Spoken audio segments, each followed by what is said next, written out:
night, somewhere around 10 o'clock, I thought, I ought to call Earl Boone and tell him to lead that song. And then we swapped places, Danny and I did, and I've got this service. He had Earl led singing last service.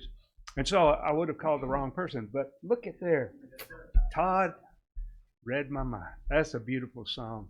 And it just makes me want to express how happy I am to be a part of this, to be a part of God's family. It's just the greatest thing. Anyhow, I'm in the rotation of preachers on the fifth Sunday, and I'm glad to be up here. You know, I grew up in the 50s music, the 60s, the 70s. I watched Elvis Presley become a superstar and loved his music. And I still, on my Sirius XM radio, I listen to Elvis sing a lot. And you remember one of the disc jockeys that worked with him was the best man at his wedding, GK, George Klein, the disc jockey. He would interview other musicians, and he would ask them, don't you agree that Elvis could take any song and make it his own? He just had a way of doing that. He'd take songs that were hits a decade or two before, and he would make them great hits. So he was able to do that. That's my disclaimer for this. I'll let you figure out the rest of it.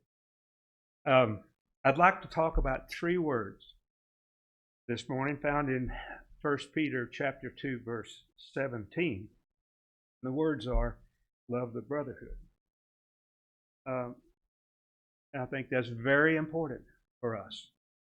But first I want to talk about what's happening in 1 Peter. The apostle wrote this to the Christians in the regions of Asia. And apparently they were living under intense abuse. These Christians, and Peter calls them pilgrims, he acknowledges the suffering that was their condition in life there. In verse 6 in chapter 1 tells us that they were being grieved by various trials. The next verse says that they were being tested by fire. Later in 1 Peter, the apostle says that they were being reproached for the name of Christ. So they were in intense abuse where they were. Now, when you're suffering persecution because of the activity of your faith in Christ, what do you need in times like that? Well, you need the comfort of hope. That's great. You need the assurance that your faith is well grounded. And something else you need admonitions to continue with all the duties that faith demands. And of course, there's a common temptation to say to yourself, I'm suffering. This is hard. I think I'll just ease up on my obedience a little bit. But you know, the Apostle Peter in 1st and 2nd Peter never even comes close to saying that. To the contrary, Peter tells these suffering Christians to keep doing what is right. Both his epistles have that same theme, doing what is right, in spite of all the difficulty that attends doing right. You can see that in 1 Peter 4 and verse 19. And he tells them in chapter 1 and 2 to gird up the loins of your mind, be sober and be holy. Lay aside all malice, all guile, hypocrisy, envy, and strife. Abstain from flesh lust, which war against the soul. In 1 Peter chapter 2, there are these imperatives to be taken seriously by those persecuted Christians, and also be taken seriously by all Christians, by us. And part of that is in 1 Peter 2, 11 through 17. So let's read those verses. If you're there, 1 Peter 2, starting with verse 11. He says, Beloved, I beg you as sojourners and pilgrims, abstain from fleshly lust which war against the soul, having your conduct honorable among the Gentiles, that when they speak against you as evildoers, they may, by your good works which they observe, glorify God in the day of visitation. Therefore, submit yourselves to every ordinance of man for the Lord's sake, whether to the king as supreme, or to governors as to those who are sent by him for the punishment of evildoers and for the praise of those who do good. For this is the will of God, that by doing good you may put to silence the ignorance of foolish men, as free, yet not using liberty as a cloak for vice, but as bondservants of God. Honor all people. Love the brotherhood. Fear God. Honor the king. I've told you before, and I've probably worn this story out, but right after Lou and I married, we lived in 2 states. We lived half the year here in Texas and half the year in Alabama.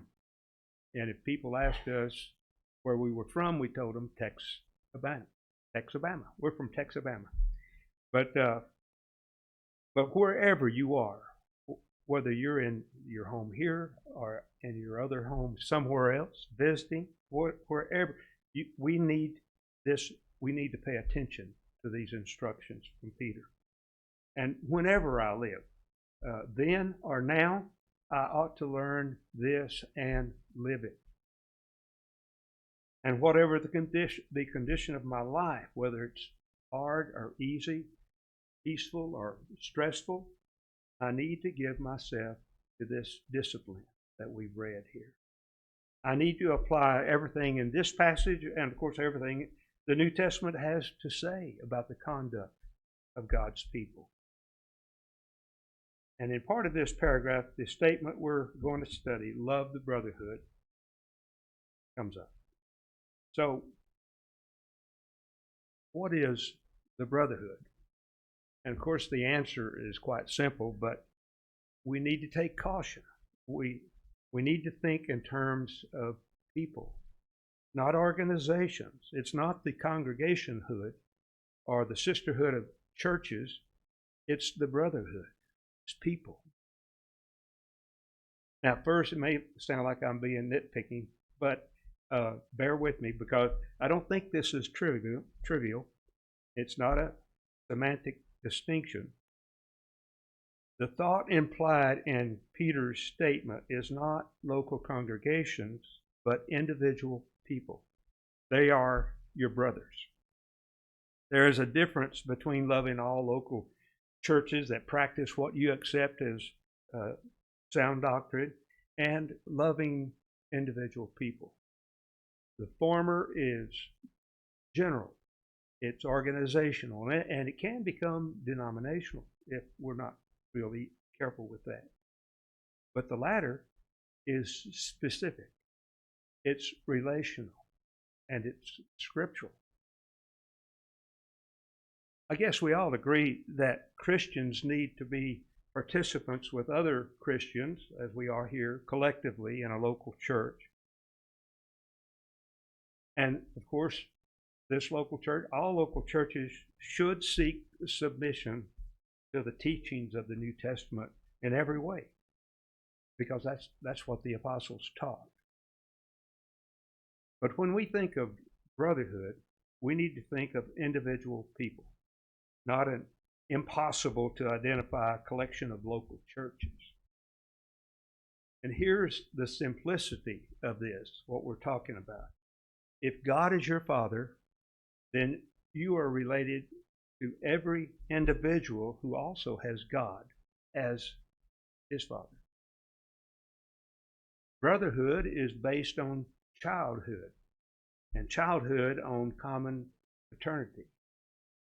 Our siblings in faith are not local churches, but individual people. Every other individual who also has God as their Father. Brotherhood is based on childhood, and childhood on common paternity. Our siblings in the faith are not local churches, but individual people who have obeyed the same gospel that we have obeyed. This could easily be translated, love the brethren, as we read in other places. It's about individuals who belong to God. And this statement in 1 Peter is not limited to the brethren that you may know locally or personally. All who belong to God should be the object of our deepest and warmest affection. Love the brotherhood. I read this from a guy named Sewell Hall. I liked it. He says, just as the Godhood is the three who are God, the brotherhood is all who are brothers.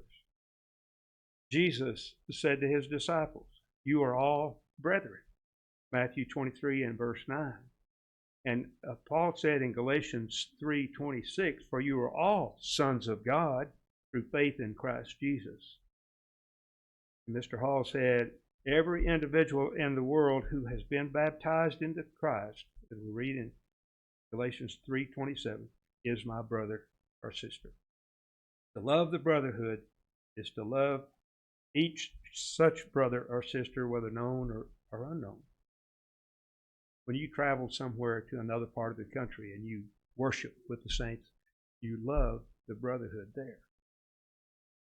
And love is that well-known Greek word, agape, but this is the verb form, and it is continuous. Keep loving your brethren is the idea. You start this when you obey the gospel, and then you keep doing it. It's affection for God's people initially, and then maintained through life. Now, it may help to stop and consider what this doesn't say.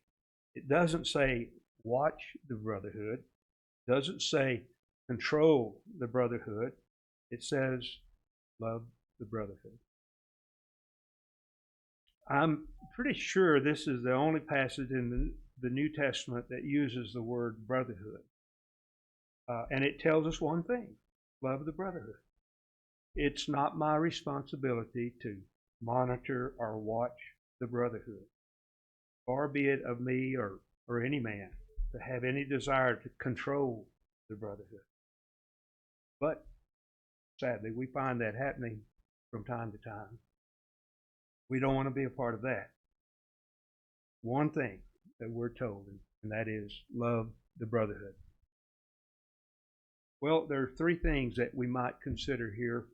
And number one, in order to love the brotherhood, I need to get beyond the unjustified first impressions that I might make. I think many of us have been guilty, maybe all of us have been guilty of this. We see somebody for the first time or meet somebody for the first time, and immediately our mind goes to work making judgments. This is usually done with no real objectivity, no time to know a person, and in complete ignorance of the circumstances of their life. They may have more troubles in their old kit bag than you can think of. You young people, do you understand what a kit bag is? You probably never even heard the Andrews sisters sing, pack up your troubles in your old kit bag and smile, smile, smile. Well, we need to get to know people to find out before we make these unjustified impressions. I need to give my brother a chance. This new brother I've met, I need to get to know the person who may be hidden behind that first impression that I formed. I've met people that I first thought were not smart, but then they turned out to be pretty wise. And I've met people who I thought were wise and they turned out to be not so wise. So in each case, I didn't take the time to wait to get to know the person in reality. In both cases, I think it affected my treatment of that person. To love the brotherhood, I must learn to get beyond typical, unjustified first impressions.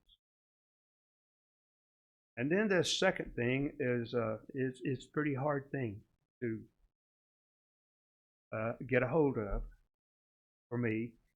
But the Apostle John wants us to know this, because he wrote it in 1 John chapter 3, verses 14 through 18. So if you'll turn to 1 John chapter 3, we'll read a few things here. 1 John chapter 3, starting with verse 14, he says, "We know that we have passed from death to life because we love the brethren. He who does not love his brother abides in death. Whoever hates his brother is a murderer, and you know that no murderer has eternal life abiding in him. By this we know love, because he laid down his life for us, and we also ought to lay down our lives for the brethren. But whoever has this world's goods and sees his brother in need and shuts up his heart from him, how does the love of God abide in him? My little children, let us not love in word or in tongue, but in deed and in truth." You know, there's some simple signs of affection between us, and if they're genuine, it's all really good, and it's right. It should be encouraged. But the things that we do, these signs of affection, do not in themselves fulfill the full measure of brotherly love. And John is telling us how far it could go. I mean, to smile and to greet your brethren and with warmth and courtesy and hospitality, to shake someone's hand or even give someone a hug, that kind of attention is certainly acceptable, and it can be of service in our relationships with each other. But we shouldn't entertain the idea that these gestures somehow complete our obligation. The Apostle John is telling us of the extent of brotherly love. And verse 16 requires no spin from me or anyone else. He says, "But this we know love, because he laid down his life for us," talking about Jesus. "And we also ought to lay down our lives for the brethren." This is love for the brethren that finds ultimate expression in an act of sacrifice that is shown by the sacrifice of all sacrifices. And the question needs a lot of thought from us. I shake hands with you. I greet you. I may give someone a hug, and to the extent of my ability, I may write a check to a brother who's in need. And all of that is fine. But I haven't yet come to the matter at hand here from John. Would I give my life for one of my brethren? Clearly, John says we ought to. This is not about dying for buildings or even for an idea. This is giving yourself, giving your life for your brother. And that's what it means to love the brotherhood. Back in the 70s, they would say, "That's heavy. That's heavy." And number 3, he says in Hebrews chapter 13, verse 1, "Let brotherly love continue." I guess what happens so many times is we start doing something that is good and is right, and then we quit. We develop a right attitude, but we don't maintain it. We start some right practice, but we give it up. We fail to continue. We lack consistency in character. How do you like that term? Consistency in character. That's what we're after. and perseverance in what is right, we may be guilty of becoming weary while doing good. Heard that by Paul, Galatians 6:9. I've seen this in people. Haven't you seen this? I've seen people in my own family. People get mad about one thing and turn against the whole church. And I'm talking about for the rest of their lives. Something happens, and it could be it was something that should never have happened. An offense or some evidence of hypocrisy seen in a brother. And the response by I'm going to say the immature, is to turn against all brethren, to give up on everybody and just quit. Not good. That kind of response shows a lot of immaturity that is rooted usually in selfish, vengeful thinking.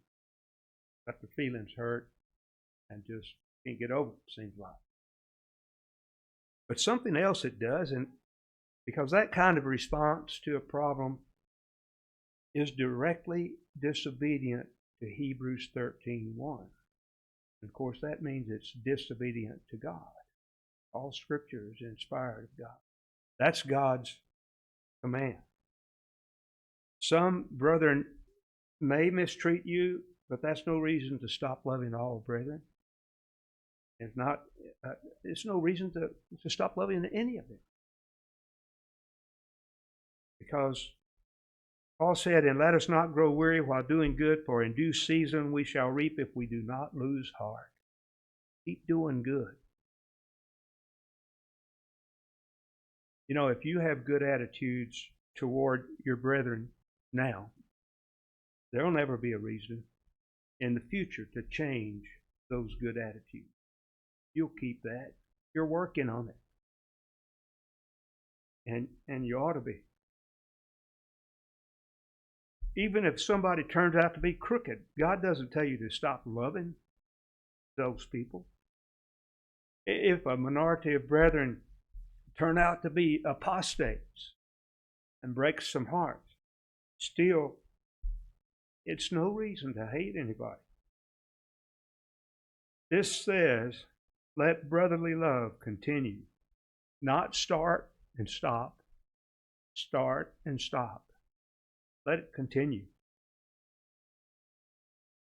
Peter said in chapter 1, verse 22, he teaches us, since you have purified your souls in obeying the truth through the Spirit in sincere love of the brethren, love one another fervently with a pure heart. 3 words, which are part of Peter's instruction for all Christians of all time. Love the brotherhood. It's not just a divine suggestion. Not just a suggestion to you. It's a commandment. Is my attitude toward others healthy, mature? It must be pretty healthy, because I'll tell you, it's great to be here with you this morning. But that's the question we got to be asking ourselves. Is it healthy, mature, and godly? And is it true that our fellowship with God through Jesus Christ is fully expressed in our relationships with everybody in God's family? I think it is. That's the way we express our love for God. That song, John revealed the pattern in 1 John 3:18. My little children, let us not love in word or in tongue, but in deed and in truth. One day, there will no longer be any need for preachers to admonish us about this. One day, God's people will be together in a place where love will prevail and hate will not emerge. Do you want to go to heaven? So do I. Let's stand and sing, God.